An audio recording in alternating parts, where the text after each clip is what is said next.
আজকের যে টোটকাটা দেব, অর্থ সঞ্চয় কিভাবে করবেন, সেই টোটকাটা করলে অর্থ সঞ্চয় বাড়িতে থাকবে, অর্থাৎ আপনার গৃহে থাকবে, ফ্ল্যাটে থাকবে, যে কোনো জায়গায় ভাড়া থাকলে অর্থ কিছু সঞ্চয় আপনি করতে পারবেন। সেই টোটকাটা কি?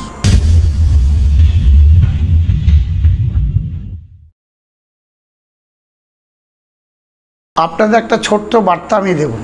সেটা কি? রানীমায়ের কাছে একটি ব্যক্তি অনেক দূর থেকে এসেছিলেন। এসে কাঠের তার দোকান আছে, নাম বলা নিষিদ্ধ, প্রথম অক্ষর ডি, এটুকু বললাম। বাগুইহাটি কেষ্টপুর ওনার শোরুম আছে। সেই শোরুম থেকে রানীমায়ের জন্যে আপনারা যে অর্থ দেন, সেই অর্থের এইটি কিন্তু দিয়ে গেছে। এই যে দেখুন, এটি কিন্তু নতুন, উনি কিন্তু দিয়ে গেছেন। উপরটা তোল, এই যে এটা কিন্তু দিয়ে গেছেন রানীমায়ের জন্যে। উনি কি পেয়েছেন আমি জানি না, মাই জানে, রানীমা জানে, আর উনি জানে উনি কি পেয়েছে। তা যাই হোক, আপনাদের কাছে এই বার্তা নিয়ে আমি কিছু কথা বলবো। আজকে একটি ব্যক্তি 45,000 টাকা কয়েকদিন আগে পেয়েছে। আমার হাতে 1500 টাকা এসে গুঁজে দিয়ে বলছে, মামা তুমি কিছু কিনো আর কিছু খেয়েও। আর তুমি হঠাৎ 1500 টাকা বাবা কেন দিচ্ছ? বলছে, না আমি 7 মাস পরে উপকার পেয়েছি। আমি কি উপকার পেলে? বলছে, তুমি তো বলতে বারণ করেছো মামা। আজ বলো। বলছে 45,000 টাকা পেয়েছি। আজ ভালো, নাম বলবো না, কি ব্যাপার, কোথার থেকে, এগুলো বলা নিষিদ্ধ হয়ে গেছে, আর বলা যাবে না। একজন মহিলা 22,500 টাকা পেয়েছে আজকে। যাই হোক, এইগুলো 200-500 টাকা। আর একটা কথা মাঝখানে বলবো, যারা পুজোর জন্যে টাকা পাঠাচ্ছেন 7003433695 এই নাম্বারে টাকা পাঠাবেন। নামগোত্র অবশ্যই কিন্তু দেবেন। যাদের সংসারে ইনকাম কম বেশি যাই থাকুক, একটা পয়সাও রাখতে পারছেন না, সেটা কি করলে আপনার অর্থ সঞ্চয় হবে, সেই সঞ্চয়টা কিভাবে করবেন? কথাতে বলে 1-এ 2, 2-এ 4, 4-এ 8, 8-এ 16, অর্থাৎ 1 টাকা কিছুদিন রাখবেন, ওটা 2 টাকা হবে সঠিক কাজে লাগালে। বেঠিক কাজে লাগালে তাহলে কিন্তু 1 টাকাটাই লস। বারবার করে বলি, আপনারা মাথায় রাখবেন। টিকিটের টোটকা বহু রকমভাবে দিয়েছি, আপনারা করুন, আপনারা সুস্থ থাকুন, ভালো থাকুন। কিন্তু আজকের যে টোটকাটা দেব, অর্থ সঞ্চয় কিভাবে করবেন, সেই টোটকাটা করলে অর্থ সঞ্চয় বাড়িতে থাকবে, অর্থাৎ আপনার গৃহে থাকবে, ফ্ল্যাটে থাকবে, যে কোনো জায়গায় ভাড়া থাকলে অর্থ কিছু সঞ্চয় আপনি করতে পারবেন। সেই টোটকাটা কি, সেটা আপনাকে বুঝতে হবে, জানতে হবে, শুনতে হবে। ওই টেনে টেনে ভিডিও দেখলে কিন্তু বোঝা যাবে না, জানা যাবে না, শোনাও যাবে না। সবাই বলছে, মামা ফিটকারি দিয়ে লাল কাপড়ে কিভাবে বাঁধবো, ফিটকারি দিয়ে কালো কাপড়ে কিভাবে বাঁধবো।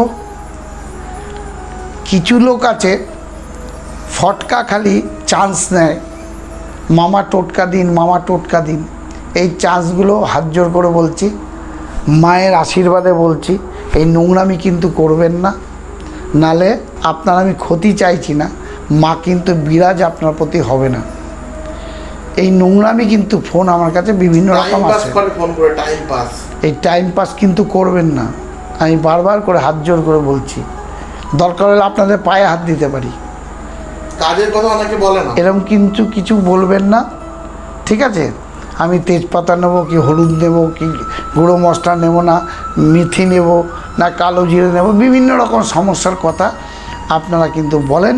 এখানে কিন্তু টাইম পাসটা করবেন। এরপরে আস্তে আস্তে দিন আসছে, আমি হয়তো আপনাদের ফোনটা রিসিভ করতে পারবো না, কারণ এত ভিড়। এই সারাদিন বক বক করে আপনার এই 9টা থেকে 12টা পর্যন্ত ফোন ধরা আর কিন্তু হবে না। এটা আপনারা রাগ করবেন কি ভালো করবেন আমি জানি না, আপনাদের হাত জোর করে বলছি রাগ কেউ করবেন না। আসবেন, কোনো অর্থ লাগে না, একটা টাকাও লাগে না। আমি নিশ্চয়ই কথা বলবো, নিশ্চয়ই আপনাদেরকে সময় দেব। আপনারা আসবেন, নৈহাটি নেত্রালোক চোখের হসপিটাল, মামার বোর্ড লাগানো আছে রাস্তায় রাস্তায়, নিশ্চয়ই চিনে যাবেন বা আসতে পারবেন।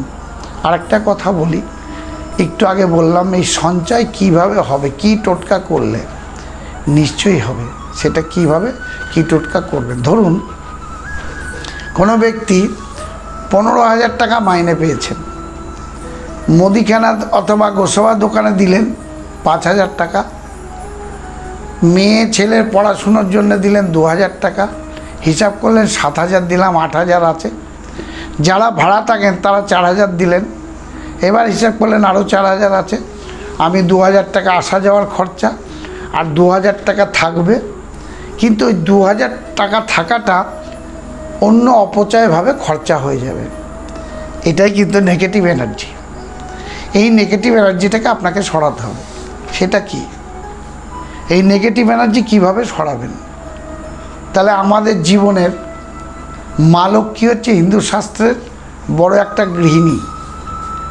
আপনার মিসেস, আপনার মা, আপনার কাকিমা, আপনার মামি, যত মেয়ে আছে, ম দিয়ে মা, ম দিয়ে মাছ, ম দিয়ে মাটি, আপনারা সব জানেন শিক্ষিত জগৎ।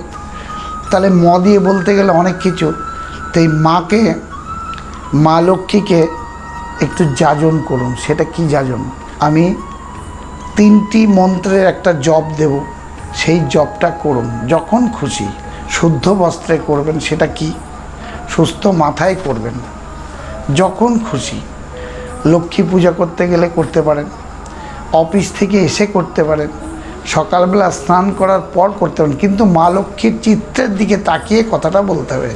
যারা মহামারান ভাইরা আছেন তারা পূর্ব দিকে মুখ করে এই কথাটা বলতে পারেন। মহামারান ভাইদের বা ভাগ্নীদের বলছি, খ্রিস্টানদের হিসাবেও বলছি, আপনারা এই জবটা করতে পারেন, তাতে কিছু যায় আসে না, অর্থাৎ ভালো হবে। সেটা পূর্ব দিকে মুখ করে কিন্তু করতে হবে। এটা শুধু মুসলিম আর খ্রিস্টানদের জন্য? খ্রিস্টান মুসলিমের জন্য না, বাঙালিদের জন্য। জবটা করতে হয় পূর্ব দিকে মুখ করে? পূর্ব দিকে মুখ করে জবটা করবেন। যেদিকে আপনার চিত্র ঠাকুর বসানো থাকুক, ওনার মুখের দিকে তাকিয়ে জবটা করবেন। মা লক্ষ্মীর জব। অনেকের সিংহাসন বা ঠাকুরের মূর্তি হ্যাঁ, দক্ষিণ দিকে মুখ আছে। তাহলে কি করে করবে? যে কোনো ব্যক্তির আছে পশ্চিম দিকে মুখ, সামনে দাঁড়িয়ে মুখের দিকে তাকিয়ে। মানে আমার বডি থাকে পূর্ব দিকে, মুখটা ঘোরানো থাকবে ঠাকুরের একদম। আচ্ছা, একদম একদম ঠিক বলেছিস। এরমভাবে আপনি এই জবটা করুন। কি বলবেন? পূর্ব দিকে, মুখ থাকবে মা লক্ষ্মীর মুখের দিকে। একদম। আপনি কি বলবেন? ওং অর্থ বশয় নমঃ, ওং অর্থ বশয় নমঃ, ওং অর্থ বশয় নমঃ। এই জপ, আর কিচ্ছু নয়। 3 বার এই জপটা করুন। মা লক্ষ্মী দুহাত ধরে বিরাজ করে আপনার পয়সা আটকে দেবে। 3 বার বলবেন, দেখুন আপনার কিভাবে অর্থ জমে বাড়িতে। আপনারা করুন। এর জন্য তো টাকা পয়সা মামা 10টা টাকা চাইছি না, আপনারা করুন। মা লক্ষ্মীকে যাজন করুন। আপনারা ভীষণ ভীষণ পরিমাণে সুস্থ থাকুন। টেনে টেনে ভিডিওটা দেখবেন না, টোটাল ভিডিওটা দেখবেন, সাবস্ক্রাইবার করবেন, সবাই মিলে শেয়ার করবেন। এই বলে আজকে আমি আমার ভিডিও শেষ করছি। প্রচণ্ড গরম করেছে, মশারি অবশ্যই টাঙিয়ে শোবেন। এই বলে আজকে আমি আমার ভিডিও শেষ করছি। আমার গলার অবস্থা ভালো না।